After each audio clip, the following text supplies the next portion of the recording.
Hello friends, welcome to our new blog. আমরা এখন চলেছি ঝাড়গ্রামে। বর্ষাকালে ঘুরতে যাওয়ার মতন জায়গা হিসাবে ঝাড়গ্রামটা কিন্তু একদম পারফেক্ট জায়গা। আর আমরা যেই হোমস্টেটায় থাকবো সেটা কিন্তু একদম জঙ্গলের ভেতরে, আর চারিদিক সবুজ আর সবুজ, আর তার উপরই পাওয়া হচ্ছে বৃষ্টি। জঙ্গলে বৃষ্টি দেখার মজাটা কিন্তু দারুণ। আর আমরা যেই সময়ে এসছি সেই সময় কিন্তু প্রচুর বৃষ্টি হওয়ার কথা, কারণ আমরা কিন্তু ওয়েদার রিপোর্ট দেখেই এসেছি। আর সৌভাগ্যবশত সেই দৃশ্যটা উপভোগ করার কিন্তু সুযোগও আমরা পেয়েছি। এবার আমরা যেই হোমস্টেটায় ছিলাম সেটা নিয়ে কিছু বলি।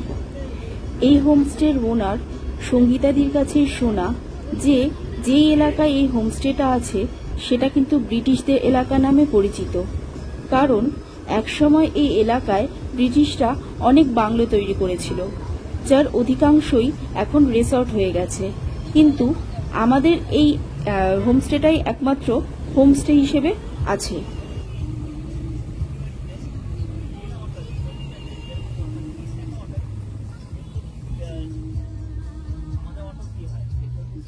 এই ভিডিওটা দেখতে থাকলে এই হোমস্টেটা সম্পর্কে আরো তথ্য জানা যাবে, আর এই হোমস্টের ডিটেলসটা আমি এই ভিডিওতেই দিয়ে দেব।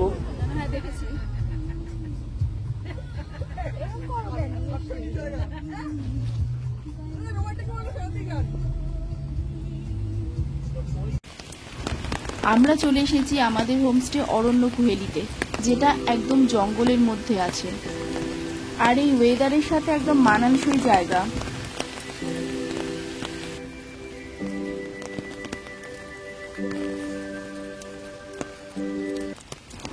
চারপাশ সবুজের মাঝে আমরা, অদ্ভুত দৃশ্য। এখানের আরেকটা বিশেষ আকর্ষণ হচ্ছে হাতি। এখানে কিন্তু হাতি আসে, আর বিশেষ করে গরমকালে আর শীতকালে কিন্তু এখানে হাতির দেখা পাওয়া যায়। আমরা বর্ষাকালে গেছি যেহেতু, সেই জন্য হাতির দেখা পাইনি, কিন্তু গরমকালে এই বাগানে যখন আম হয় তখন হাতিরা কিন্তু আম খেতে আসে। এবার এই হোমস্টেটা একটু ঘুরে দেখা যাক। ঢুকেই যেটা সবার আগে চোখে পড়বে এই ব্রিটিশ বাংলোটা, যেটার কথা আমি ভিডিও শুরুতেই বলেছিলাম, যার ঐতিহ্য এখনো ধরে রেখেছে কিন্তু এই অরণ্য কুহেলি। এখানেই কিন্তু এখানকার ওনার সঙ্গীতাদির বাবা মা থাকেন।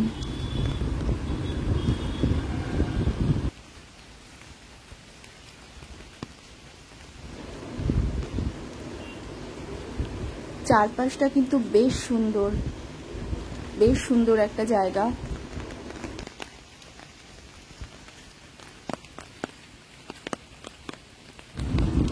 আর গেস্টদের জন্য এই বাংলোটা কিন্তু তৈরি করা হয়েছে আলাদা করে, যেটা আমরা এখন দেখব।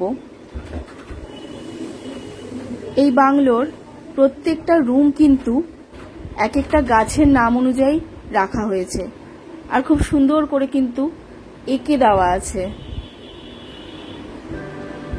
খুব গুছানো কিন্তু একটা জায়গা এই অরণ্য কুহেলি।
আমরা যেই দুটো রুম বুক করেছিলাম সেই দুটো হচ্ছে কাঁঠাল আর আম।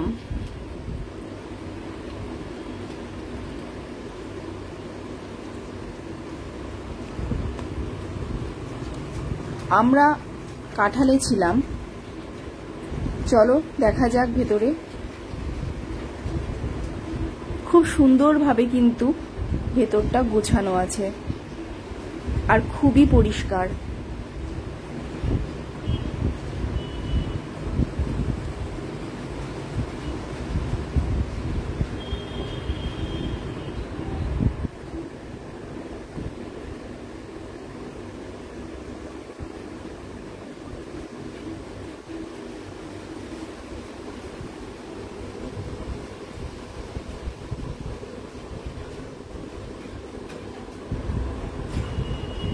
এখানে ওয়াশরুমটাও কিন্তু বেশ পরিষ্কার।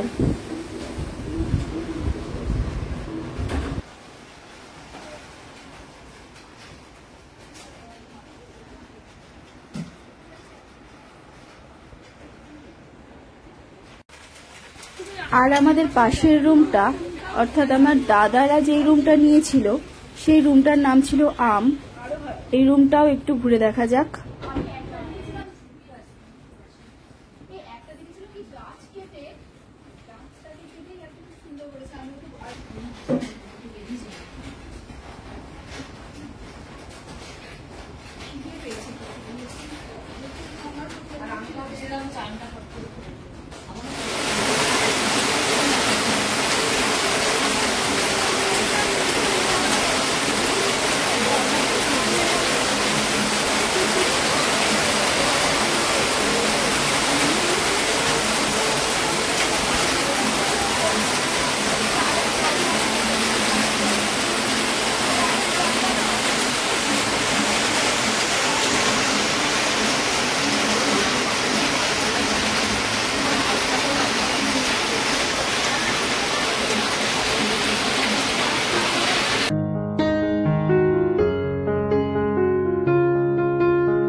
বিকেলের দিকে আমরা বেরিয়েছিলাম হোমস্টের চারপাশের এলাকাটা একটু ঘুরে দেখার জন্য।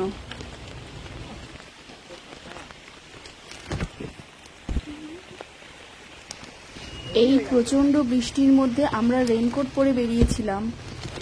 বেশ অন্যরকম লাগছিল, কিন্তু বেশ অন্যরকম একটা অনুভূতি।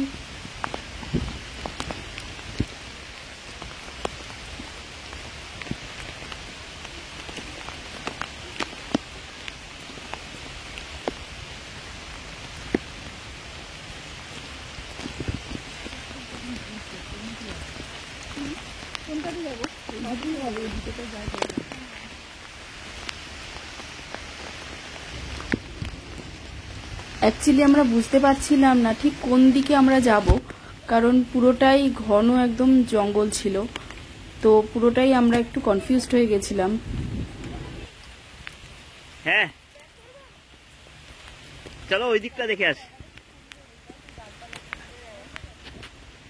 চলো ওই দিকটা দেখে আসি, ওই দিকটা।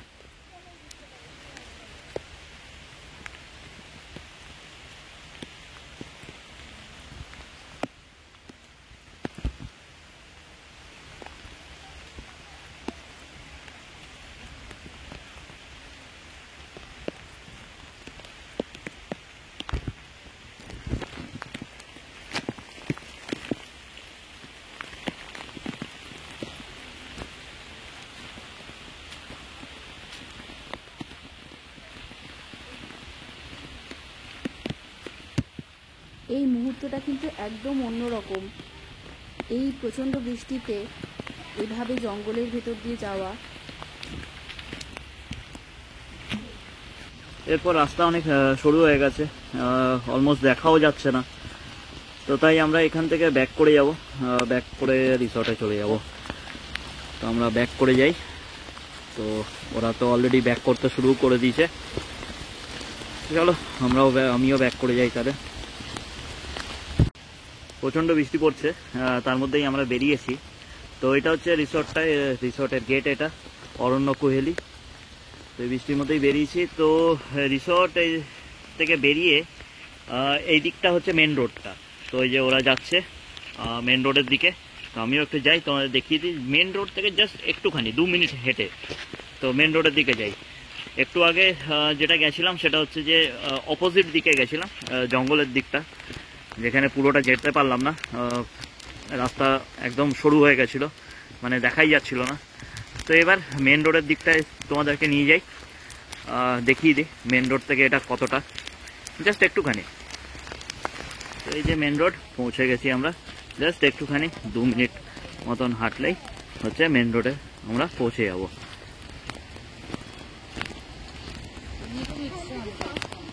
তো এই যে মেন রোড।